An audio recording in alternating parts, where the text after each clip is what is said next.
Aluma Capital, celebrating a decade of trust, investing in your future. Welkom terug. Ons kyk nou 'n bietjie na die grootste koerantstories van die dag saam met die pragtige Jana Marx, vryskut joernalis. Goeiemôre suster. Goeiemôre. Kry julle ook koud? Ja, nee, ons kry lekker want ons is warm. Nee, ek kry koud. Johannesburg is koud. Ja, Johannesburg is altyd 5 grade kouer as Pretoria. Ek het dit nou al so gecheck. As dit by ons 20 is, dan is dit 15 by julle. Reine waarheid. Absoluut. Alle seisoene. Ja, maar dit is lekker as jy knus is. Ons gaan sommer mekaar 'n bietjie warm praat vandag. En die eerste is 'n heerlike wintervrug en goeie nuus vir lemoene. Baie goeie nuus hier oor die naweek. Donald Trump hou nie van ons nie, maar hy hou dan van ons lemoene. En dit is baie belangrik. So Amerika het ons vrygestelde tariewe op ons lemoene hierdie afgelope naweek. Ons weet sitrus is een van die groot dinge wat die seerste kry met die 30% invoertariewe op Suid-Afrikaanse uitvoere. Toe tariewe op 7 Augustus ingestel is, was dit taamlik laat in die seisoen, in die sitrusseisoen.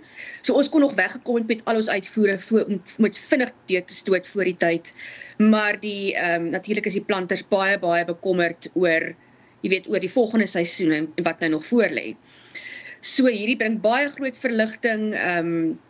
Kyk, ons weet ook die invoertariewe is juist daar om Amerikaners te dwing om hulle eie vrugte of hulle eie produkte te koop. Maar die ironie hiervan is wanneer hulle lemoene, ek wil sê hulle lemoene klaar geëet het, hulle seisoen verby is, dan kom ons in eers. So eintlik is ons nie kompetisie nie, ons vul eintlik maar net dit aan. En die Amerikaners is ook baie lief vir ons lemoene. Vanaf 2017 of so het die uitvoere omtrent verdubbeld. So dit wys maar net hierdie maak absoluut sin om ons vry te stel op hierdie tariewe.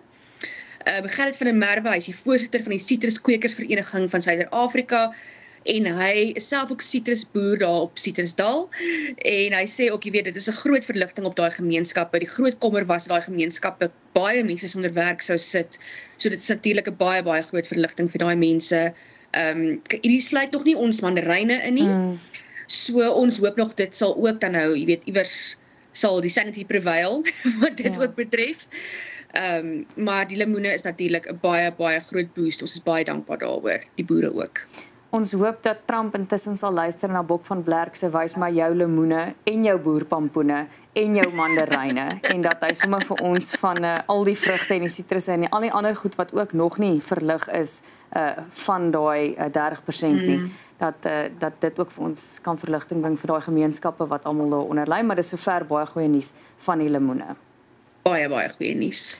Jana, en dan is jy vol goeie nuus, want ons het ook 'n opgradering vir die eerste keer in dekades. Ja nee, wat 'n naweek. So, dis die eerste keer in 16 jaar dat een van die 3 grootste graderingsagentskappe, internasionale agentskappe Suid-Afrika opgegradeer het, in plaas daarvan om ons net af te gradeer of te sê, of ons te waarsku. Dit wys dat die land stadig in die regte rigting begin beweeg. Baie keer as mense vra, mense sê hulle lees die nuus, naas hulle geen goeie nuus nie. Die syfers wys wel goeie nuus, of mense dit nou wil weet of nie. So kredietgradering is soos 'n finansiële rapport, net soos 'n bank jou krediettelling nagaan voordat hulle vir jou lening gee. Kyk, internasionale beleggers aan Suid-Afrika se gradering, wanneer hulle besluit om vir ons dan nou geld te leen en ook teen watter prys hulle vir ons hierdie geld sal leen. So 'n beter gradering of hoe beter ons gegradeer is, hoe minder riskant lyk ons vir hulle. Dit beteken natuurlik dan dat die land se leenkoste minder raak. So as die regering minder rente op sy staatsskuld hoef te betaal, is daar nog geld oor vir goed soos hospitale en behuising en die polisie en skole en so aan. En vir my en jou beteken dit nou dat daar minder belasting op ons gehef word, want daar kom meer geld in op ander plekke. Brandstofpryse kom af en die rand doen beter. So all in all is dit net baie beter as Suid-Afrika beter doen. En ons hoop dat dit nou die begin is van graderings wat klim. Vanaf 2012 is ons net afgegradeer. So ons hoop nou dat hierdie nou 'n nuwe wending veroorsaak. Jana, 'n paar kenners het gesê dit het te doen gehad met Enoch Godongwana se mediumtermyn begroting. Is dit inderdaad so? Dit is, kyk, ons het meer belasting ingekry, SARS het beter inkomste ingebring, so ons bankstate, Suid-Afrika se bankstate lyk beter, ons het 'n kleiner, ons het nou 'n surplus, ons maak meer geld wat ons uitgee, en Eskom se verliese het verminder, so ons 'n klomp goed wat genoem is in hierdie mediumtermyn begroting, wat net vir ons beter laat lyk.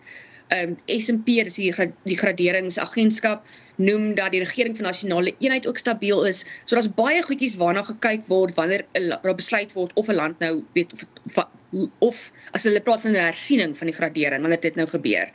En om natuurlik van die gryslys verwyder te word is ook 'n baie groot ding. Ons is van die gryslys af en dit het ook in ons gunste getel. So 'n klomp klein goedjies het maar opgetel om net vir ons hierdie nice nuwe pakkie te gee waarna S&P gekyk het. Ja. Dan sê Masondo dat praatjies met die FSA nog steeds aangaan ten spyte van sekere goed wat Trump gesê het. Vertel ons 'n bietjie meer. Ja, so dis die adjunk minister van Finansies, is David Masondo, en hy het gesê, jy weet, al glo wie wat oor Suid-Afrika, die regering sal nie ophou praat met Amerika nie, en ek dink dis 'n so belangrike stelling om te maak, want Amerika bly nog steeds ons derde grootste handelsvernoot. Hulle is een van die belangrikste rolspelers in die wêreldekonomie. So net maar daar nou 'n bietjie soos die bad blood is tussen ons en Amerika, beteken nie die gesprekke gaan nou opdroog nie. Masondo het terugvoer gegee na die ANC se nasionale uitvoerende komitee se vergadering hierdie afgelope naweek, en hy het natuurlik verwys na wat Trump nou Saterdag 'n week gelede gesê het. Truth First het hy 'n boodskap geplaas wat net gesê het, jy weet, niemand van die Amerikaners gaan die G20 bywoon nie. En hy het maar net weer gepraat oor die Afrikaner, wat hy noem die Afrikaner volksmoord.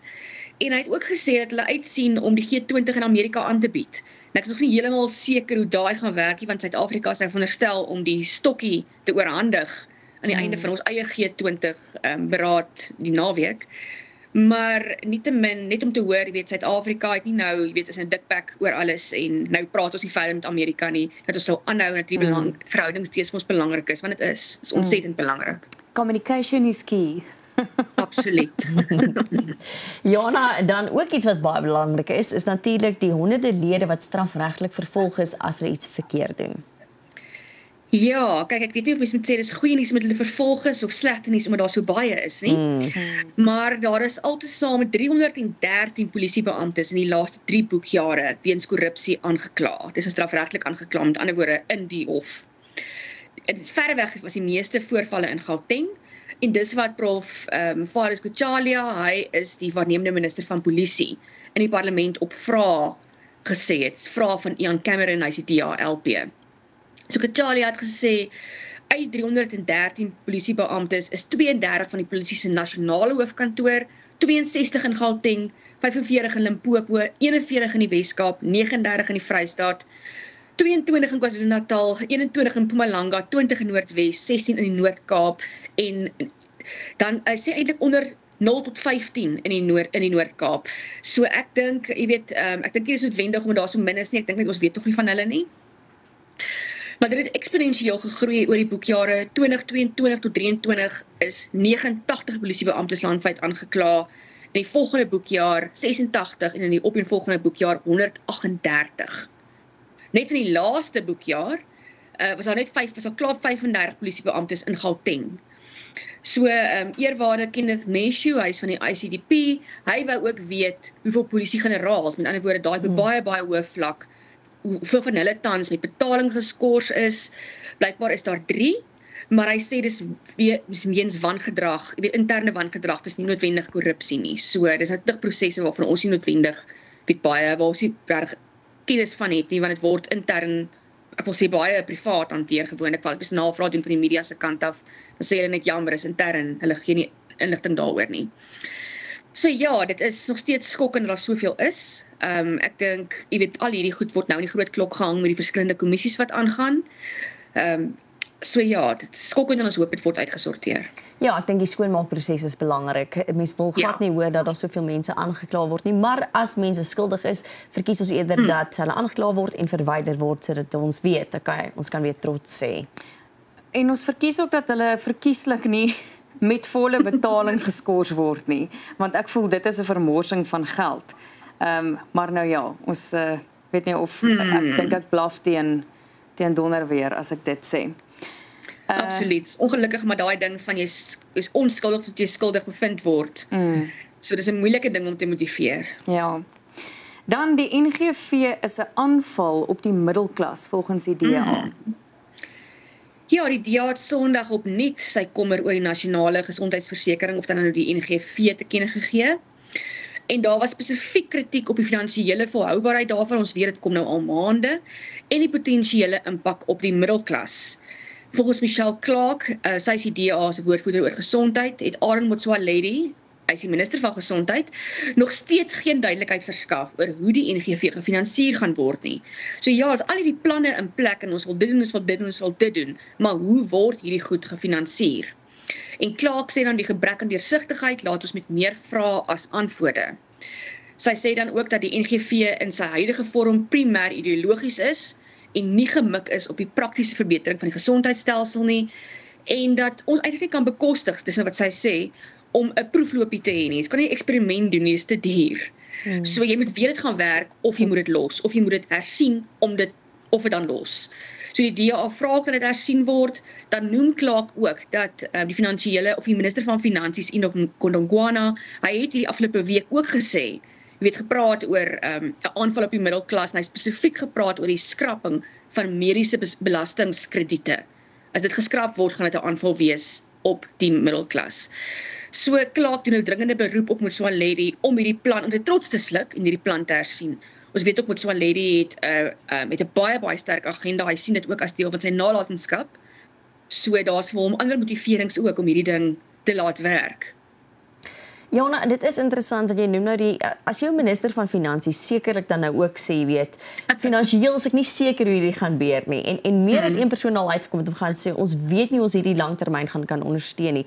Sekerlik by die minister van Gesondheid ook op 'n stadium gaan, okay, ek het hierdie plan gehad, ouens, ek hoor julle almal, so kom ek hersien dit gaan, maar dit voel vir my op hierdie stadium of Aaron Motsoaledi nie noodwendig enigstens wil gaan, ek hoor, ek's 'n bietjie buigbaar, kom ons verander nie, want niemand stryd teen gesondheidsorg vir almal nie. Ons wil graag hê daar moet ordentlike gesondheidsorg vir almal hê, maar dis die hoe wat ons net nie kan finansier noodwendig nie. En ek dink dit is wat ek hoor in elke keer as hy uitvaar teen kritiek, is dit dat mense dit nie wil hê nie. So ek dink, iewers sink dit nog nie in dat mense dit wel wil hê, of wat mense wel wil hê, dan moet geregverdigheid wees, en dan moet ordentlike dienste wees vir almal, maar dat dit op die regte manier moet geskied nie. Ek dink, en dit sê ook vir my, dat daar 'n baie sterk ideologiese dryf is, agter wat Motsoaledi doen, dat dit nie noodwendig gaan oor wat sin maak nie, en jy moet ook onthou, dat ministers verander.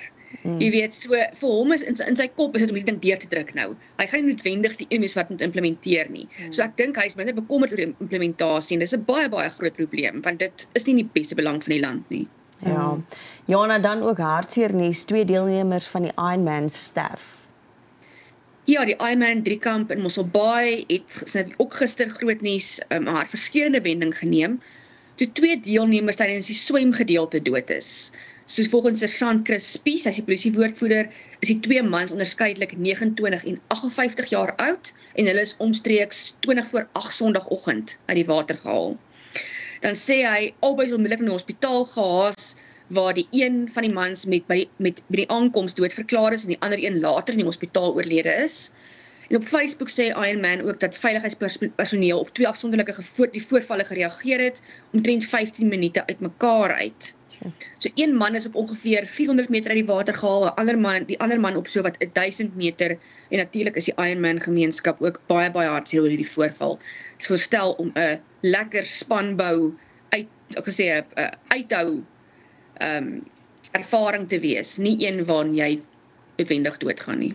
Ja, ons medelee aan hulle familielede is baie jammer om dit te hoor.